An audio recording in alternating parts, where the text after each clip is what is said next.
Okay, thank you. How are you? Nice live shot.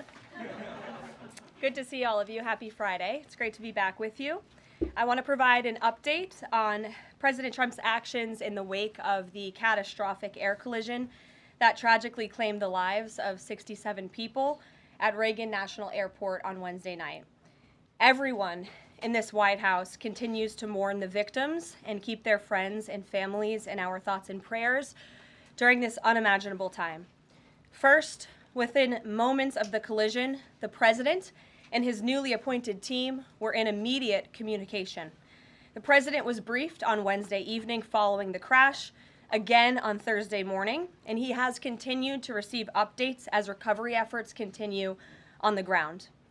The president, as you know, took time to address the nation yesterday afternoon.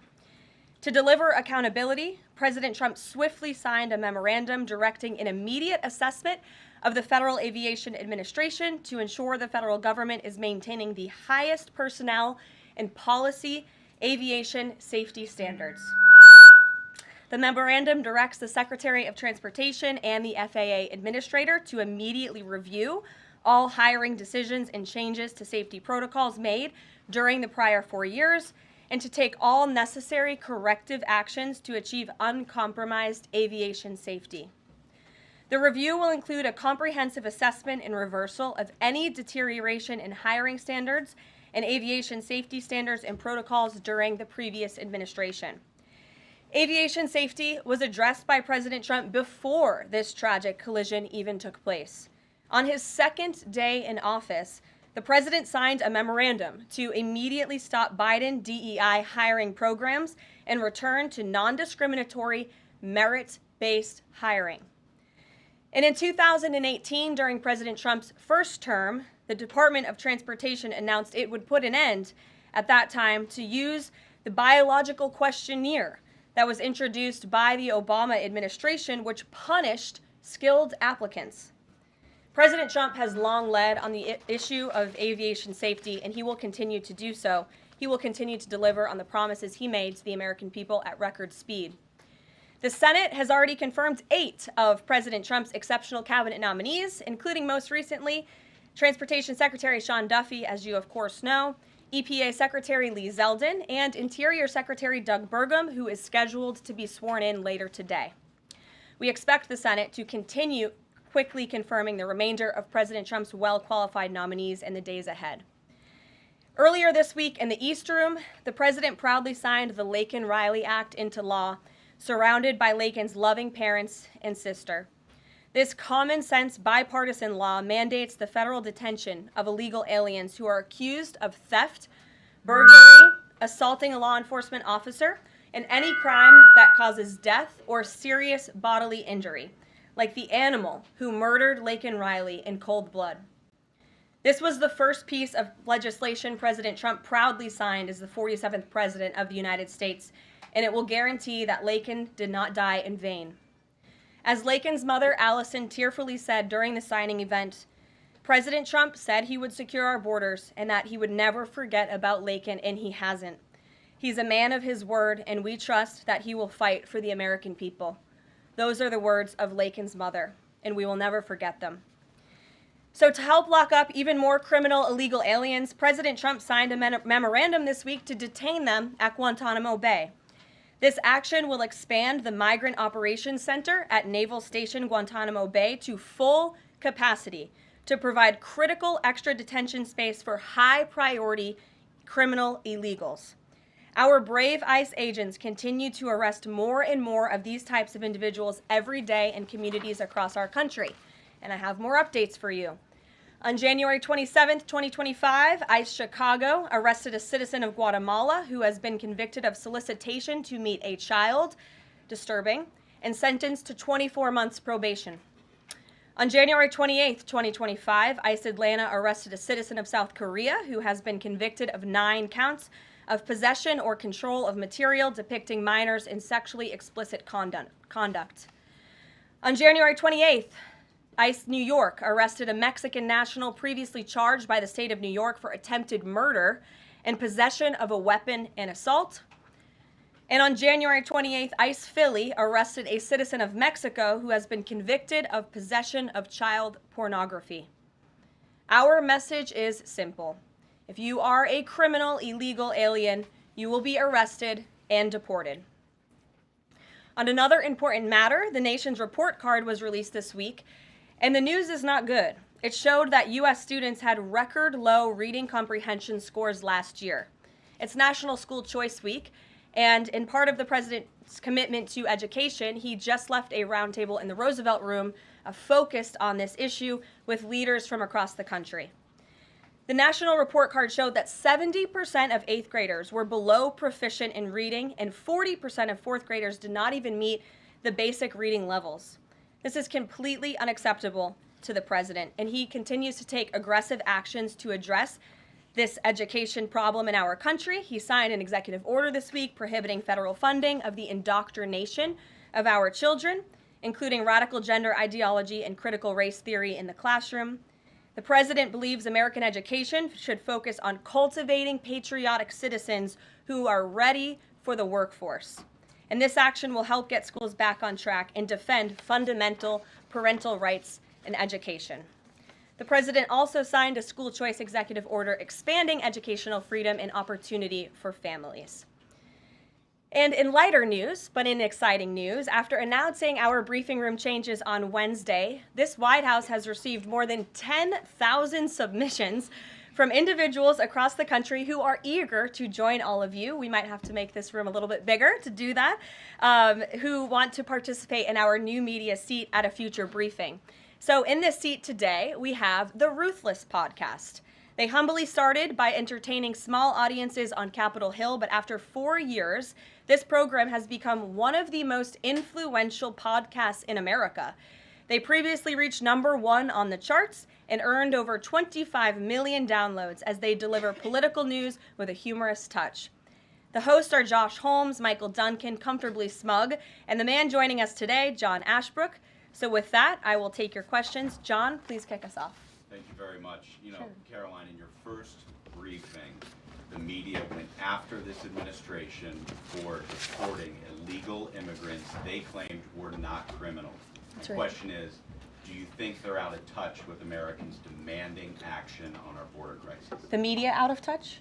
I think the media it certainly is out of touch, and I think that's proven by a number of things, John. #1, there was a New York Times poll that was released prior to President Trump's inauguration by the New York Times, which of course is a legacy media outlet, that showed that 83% of Americans support deporting the individuals that you mentioned, illegal immigrant criminals, especially those who have committed heinous crimes in the interior of our country. And I received a very actually interesting statistic on this front from ICE this week. 97% of the deportations that this administration has made thus far are of individuals who had a removal order from the previous administration, but were never removed from the interior of our country. So this shows that the previous administration was actually defying our laws, and all this administration is doing is simply following the laws, the immigration laws of this great country. Thanks for the question, John. Anything else? No, that's it. Okay, great. Peter. Thanks, Caroline. If President Trump is telling us that air traffic control towers are staffed with unqualified controllers, these DEI hires who never should have been brought on, then it's not safe to fly commercially, is it? The president was asked and answered this yesterday, and he believes that it is still indeed safe, and Americans should feel safe traveling our skies. With that said, two things can be true at the same time, and we certainly have seen the deterioration of federal hiring standards at the Federal Aviation Administration, and the president wants to increase those standards. He wants pilots in this country who have the great responsibility of flying American citizens by the tens of millions every single day to be chosen for that position based on their merit and their skills. And so the administration will continue to prioritize this. Was the air traffic controller in the DCA tower on Wednesday night hired or not fired at some point because of his or her race? That investigation is ongoing. And so when we have updates on the exact individuals who were involved in the collision, including the air traffic controller, also the pilots of the helicopter and others, we will confirm those. I don't want to confirm names from this podium today. We're not in a position to do that. But I will say the president has still rightfully pointed out that there has been problems with the aviation industry over the past several years. And this started under Barack Obama in 2014. And when the president says on Truth Social, the Black Hawk helicopter was flying too high by a lot, it was far above the 200-foot limit, that's not really too complicated to understand, is it? Is he suggesting a helicopter malfunction or a crew error or a crew doing this intentionally? No, the president is simply stating what he said in that True Social post, which is that the helicopter was flying higher than it should have been, which is one of the reasons that led to this collision. And the other reasons for that are still being investigated, and I will let that investigation play out. Kelly. Some of our colleagues have obtained a memo from the Defense Intelligence Agency that talks about not holding any activities or programming related to Black History Month to be in line with the president's views on diversity, equity, and inclusion. Does the president plan to have a proclamation about Black History Month? In his first term, each of the 4 years of his term, he did so and called on those in government to have programming activities and celebrations. Is he going to do that this year? Yeah, the president looks forward to signing a proclamation celebrating Black History Month. I actually spoke with our great staff secretary. It's in the works of being approved, and it's going to be ready for the president's signature to signify the beginning of that tomorrow. If an agency is calling off those kinds of activities in an attempt to be in alignment with the president's views on DEI and other things, should they adjust that now and have those programs and make those celebrations however they see fit in the office? The president is leading here at the White House, and I'll leave it to the proclamation that he will sign very soon. Mary, great to see you. Thanks for having us. So I wanted to follow up on the gender executive orders you mentioned. First of all, we know that President Trump has taken a bunch of steps to protect children from irreversible transgender procedures. Is he interested in backing congressional legislation on this point? And does the Trump administration have interest in investigating doctors who perform these irreversible procedures on kids, such as a double mastectomy on a minor girl? Well, the president has already taken a very strong stance on this issue this week with the signing of his executive order, a few executive orders in this space. First, he made it the official policy of the federal government that there are only two sexes, male and female, and we have directed all federal agencies to comply with that policy. As for congressional legislation to support the president's agenda in this space, and certainly ending the mutilation of young children, the chemical castration of young children, which is a barbaric practice that the vast majority of Americans do not support for young minor children. Certainly the president would support Congress's efforts, as he has already made that very clear this week. Jennifer. On Rick Grinnell's trip to Venezuela to meet with Nicolas Maduro, is there anything you can share on timing on that, what his agenda is, what the mission of that trip is? Yes, so I can confirm that Rick Grinnell is in Venezuela today. I can confirm that Rick Grinnell is going to Venezuela, or is in Venezuela, with two immediate directives from the President of the United States. Number one, Rick Grinnell has been instructed to identify a place and ensure that repatriation flights of Tren de Aragua members, Venezuelan nationals who have broken our nation's laws, will land in Venezuela. As I said at this podium a few days ago, we expect every nation on this planet to cooperate with the repatriation of our citizens, and so Rick Grinnell is in Venezuela to ensure that can continue. And number two, Rick Grinnell is in Venezuela to ensure that all U.S. detainees in Venezuela are returned home. That's his mission, and I will provide a readout after this trip. On Bob Menendez, can you tell us if anyone has approached the White House or the president about a pardon or a commutation? I have not been part of those discussions. If they have, I am not sure if they have, but I won't speculate on potential pardons that may or may not happen. To my awareness, the answer is no. Justin. Hey, friends at Reuters are reporting that the president has made a decision on the Canada and Mexico tariffs, but that they won't actually be implemented until March 1st. I was wondering if you could confirm that and talk through some of the president's thinking. I saw that report, and it is false. I was just with the president in the Oval Office, and I can confirm that tomorrow, the February 1st deadline that President Trump put into place at a statement several weeks ago continues. The president will be implementing tomorrow a 25% tariffs on Mexico, 25% tariffs on Canada, and a 10% tariff on China for the illegal fentanyl that they have sourced and allowed to distribute into our country, which has killed tens of millions of Americans. These are promises made and promises kept by the president. The president yesterday said that last night he was planning to discuss whether an exemption would be made on oil imports.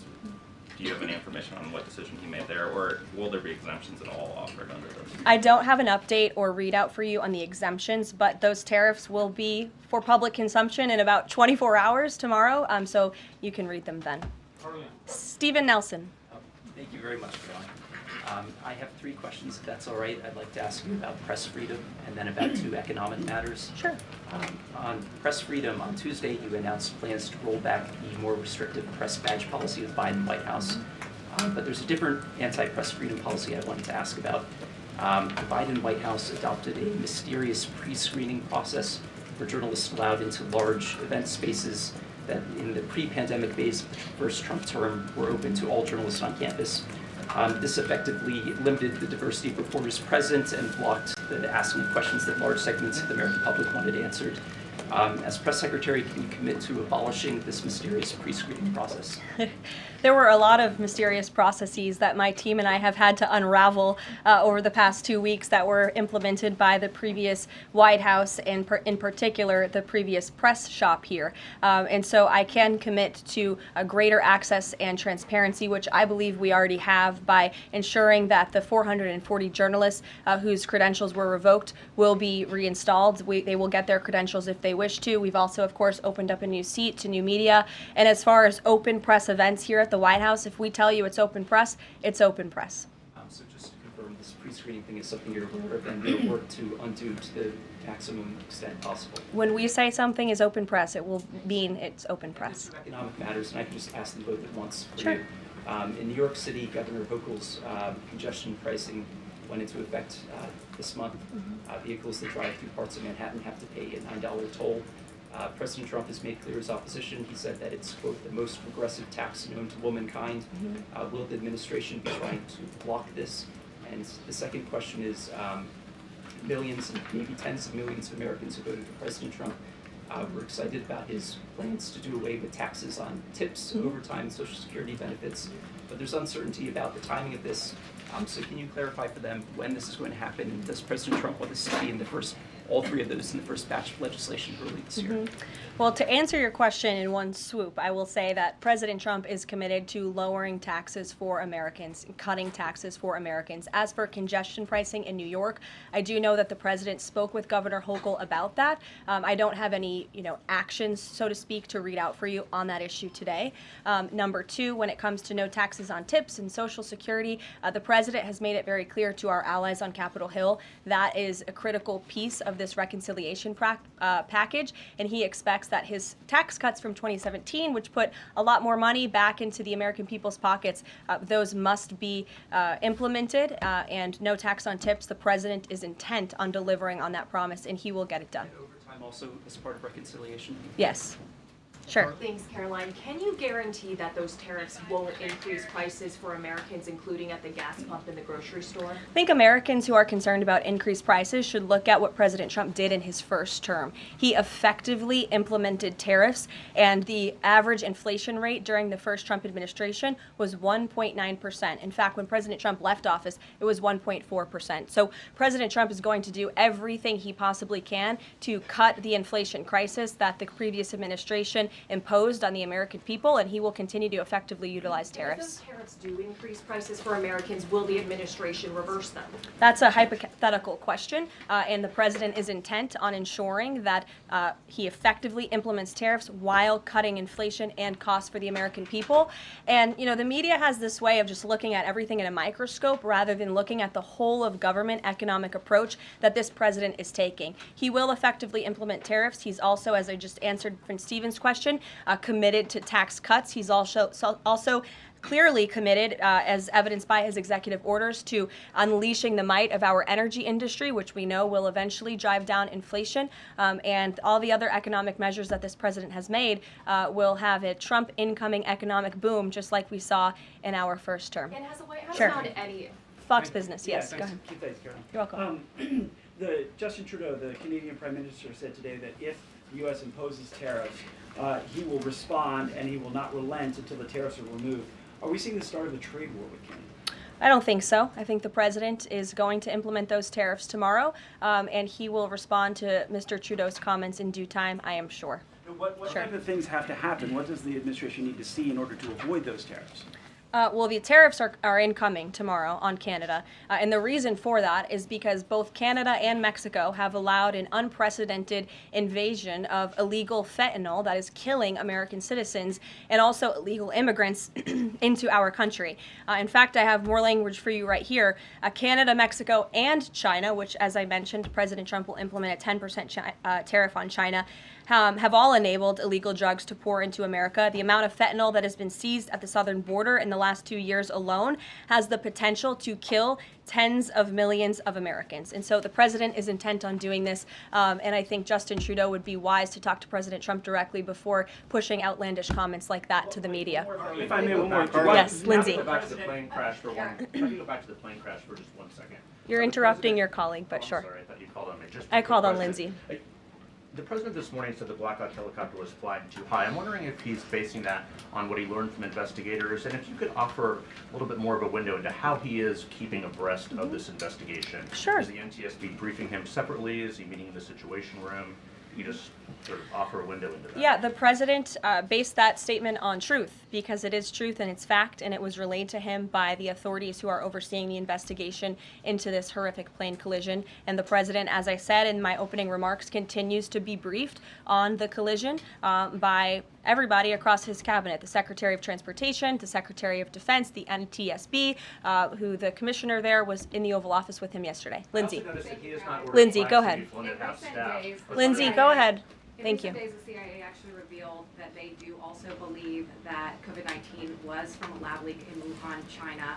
How is the president planning on responding to this additional intel from the CIA, and will it impact how he responds to them with tariffs? Yeah, kudos to John Ratcliffe for revealing that truth and that fact to the American people. Many years too late, the Biden administration had a chance to let the American people know the truth about that, and for some reason, they chose not to. I also would just like to point out that several years ago, when I was working in this press shop and President Trump would take to this podium to brief the American people on COVID-19, he suggested that COVID very well may have came from a lab in Wuhan, China. And many members in this very room mocked him for that, said he was spewing conspiracy theories. He was not. We now know that to be the confirmable truth. It took many years for it to come out, but the president was right in this instance again. Sure. Caroline, thank you. I wanted to ask about Secretary Rubio's trip to Panama first. Sure. What did the conversations look like with President Trump on that? The president of Panama says it is, quote, impossible to negotiate over the canal. So what are you expecting from this visit? So I have not been present for Secretary Rubio's conversations with President Trump about the Panama Canal. I have been present for President Trump's own thoughts on the Panama Canal, and you've all seen them as well in his public statements that he has shown.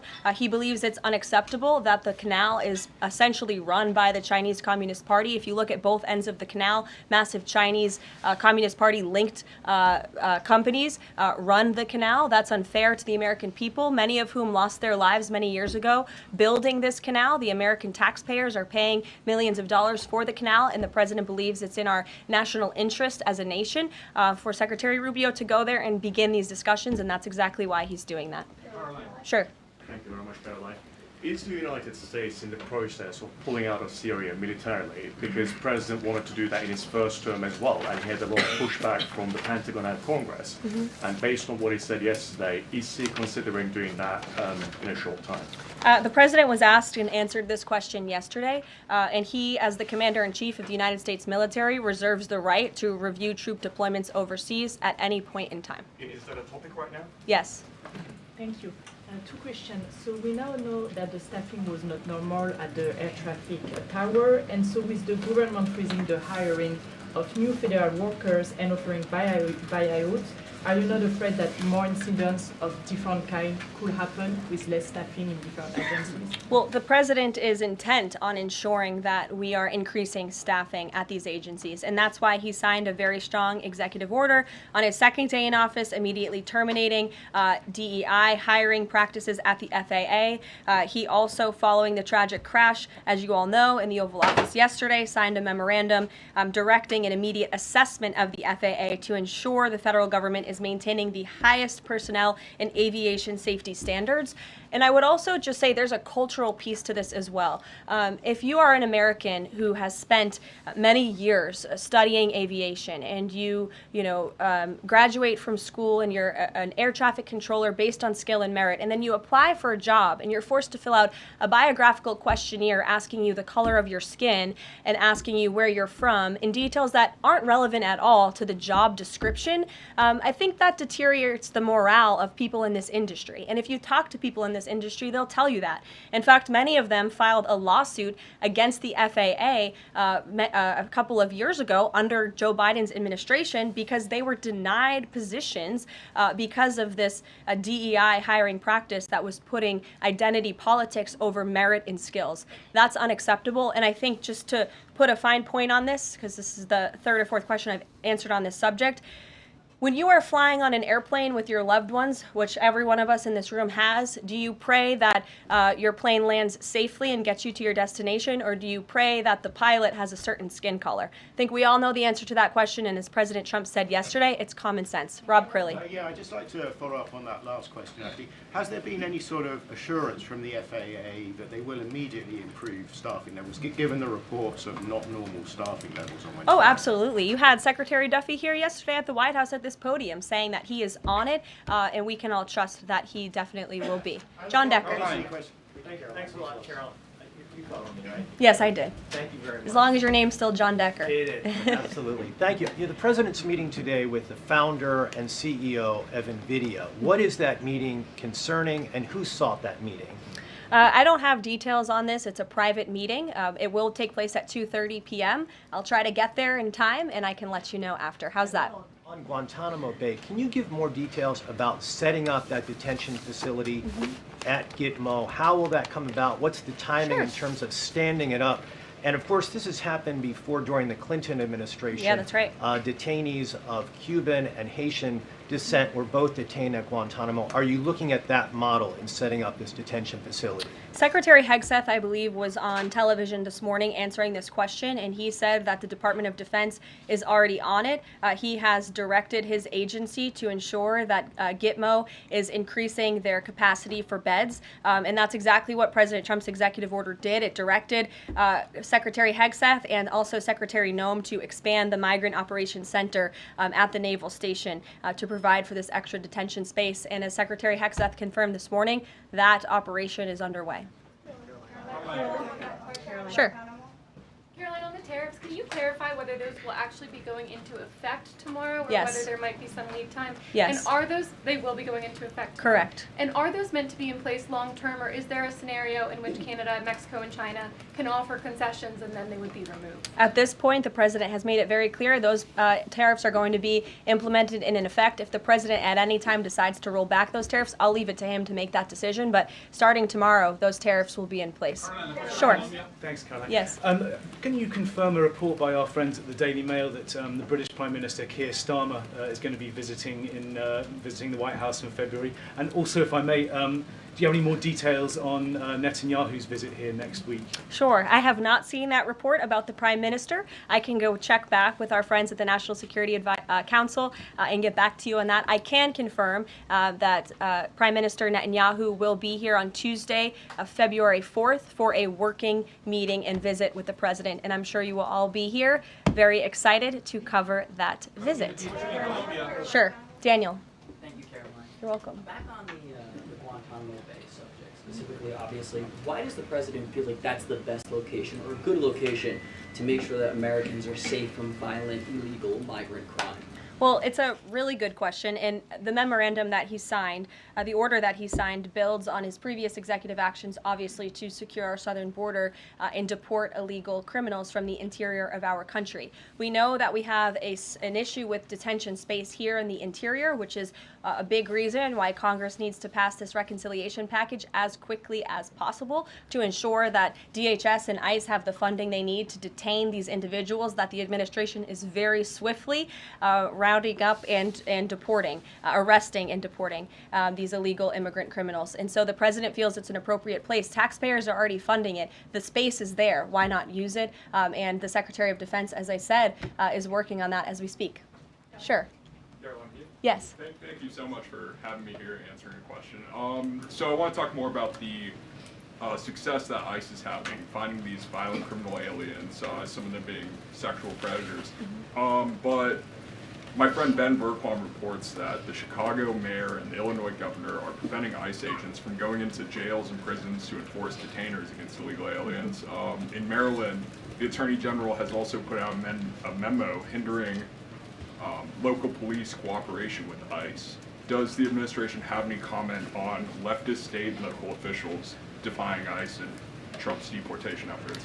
Yeah, I think it's very interesting that Democrat officials in these cities who have been completely overrun and overwhelmed by illegal immigrant criminals would refuse support and help to cure this problem that has especially taken over their cities. I guess they don't want to admit they've been wrong with their sanctuary city policies. I'm not sure. You'll have to ask them about their intentions, but they would be very wise to comply with this administration because this administration is hell-bent on enforcing our nation's immigration laws, and this administration will continue to arrest and detain and deport illegal migrant criminals. And what we won't do is defy our nation's immigration laws like the previous administration, who had these orders of removal on illegal immigrants across the country and were refusing to execute on them. We will continue to remove illegal criminals from our nation's interior. Are these sanctuary city leaders, are they violating the law?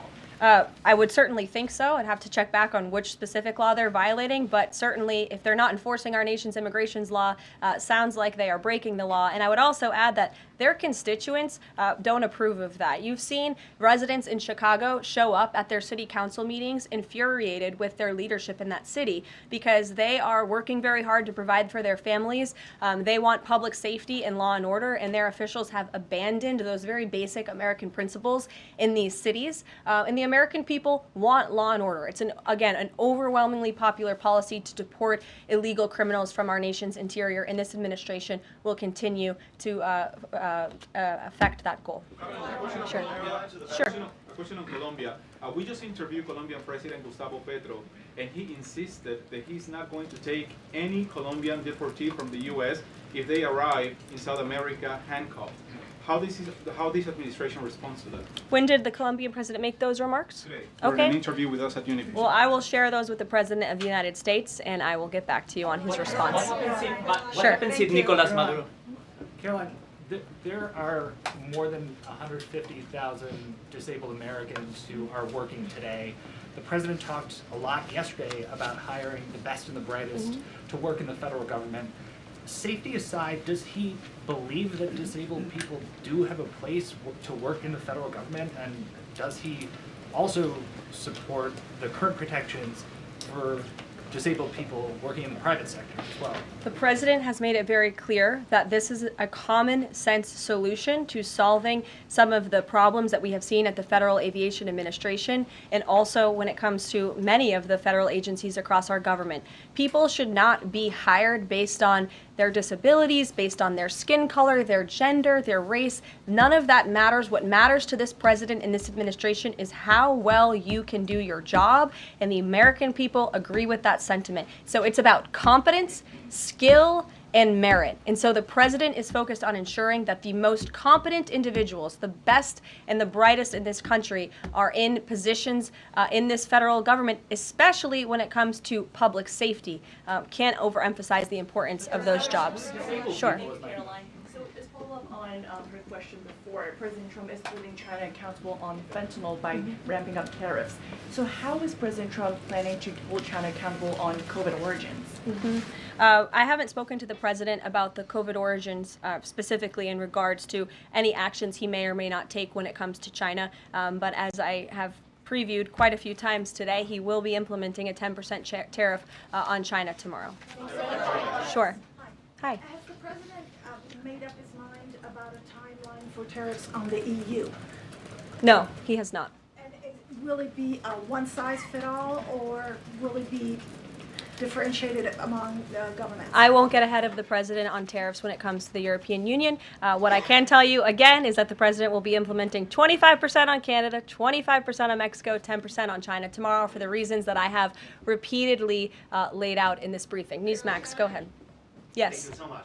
No, the gentleman behind you. James Rose. Yes, James. Thank you. Thank you, Caroline. Two quick questions on foreign policy, and then one very long and tedious and ponderous Rosen question thereafter. First, on Iran, we've heard very little about the president's forthcoming Iran policy besides his determination to prevent that nation from achieving a nuclear weapons capability. Is it the president's objective, short of the use of U.S. military force, to use the broad array of his powers to try to hasten the end of the Iranian regime? I think the president has actually made his position on Iran very clear, and he made that clear when there were the negotiations about the ceasefire, which we know obviously is now in place, and the deadline on that ceasefire has continued. He said that Hamas and Iranian-backed terrorists would have hell to pay if that ceasefire didn't move forward, and then quickly thereafter it did. I also do have news on the hostage front, which I'm very surprised nobody asked about this because it is big news story, and the White House applauds the release of 8 additional hostages from Hamas captivity, thanks to the ceasefire deal secured by President Trump. 3 Israeli and 5 Thai nationals are being reunited with their families and their loved ones after being held in unspeakable conditions for over 15 months. And the president remains committed to the release of all remaining hostages, and they should have never been taken by the brutal terrorist group Hamas in the first place. And I think President Trump's working meeting with the Israeli Prime Minister next week emphasizes his continued support for Israel and ensuring that brutal terrorists in that region have hell to pay. Sure. Can I just finish the other 2 questions? Sure. I know you want the long, ponderous Rosen. But first, on the Grinnell trip, as you know, under the previous administration, the U.S. recognized the opposition candidate in last year's elections, Edmundo Gonzalez, now exiled, as the legitimate president of Venezuela. Does the president's dispatching of Ambassador Grinnell to negotiate directly with President Maduro today mean that the U.S. now officially recognizes President Maduro as the legitimate president of Venezuela? Absolutely not. As I made it very clear, former ambassador and now special envoy Rick Grinnell is going to Venezuela with 2 very clear directives. Make sure that Tren de Aragua members, of which there are 400 currently in custody, are repatriated back to Venezuela, and that all United States detainees return home. Thank you very much, guys. Just on the president's use of language in this room yesterday, sure. And without seeking to cast myself as some kind of moral exemplar because it's rather late in the day to try. Nonetheless, this was an event yesterday that began with a moment of silence for the victims of the air crash and the president's own invocation of, quote, a loving God. And then he uncorked that expletive to insult a former cabinet officer. It was the same expletive that I saw him use in the East Room in 2020 when he famously held up the Trump acquitted headline. My question is, if you could shed any light for us on how the president perceives his use of public profanity, which is a practice that certainly sets him apart from all of his predecessors.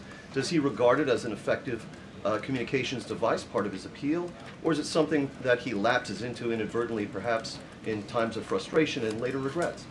I think one of the things that the American people love most about this president is that he often says what they are thinking, but sometimes lack the courage to say themselves.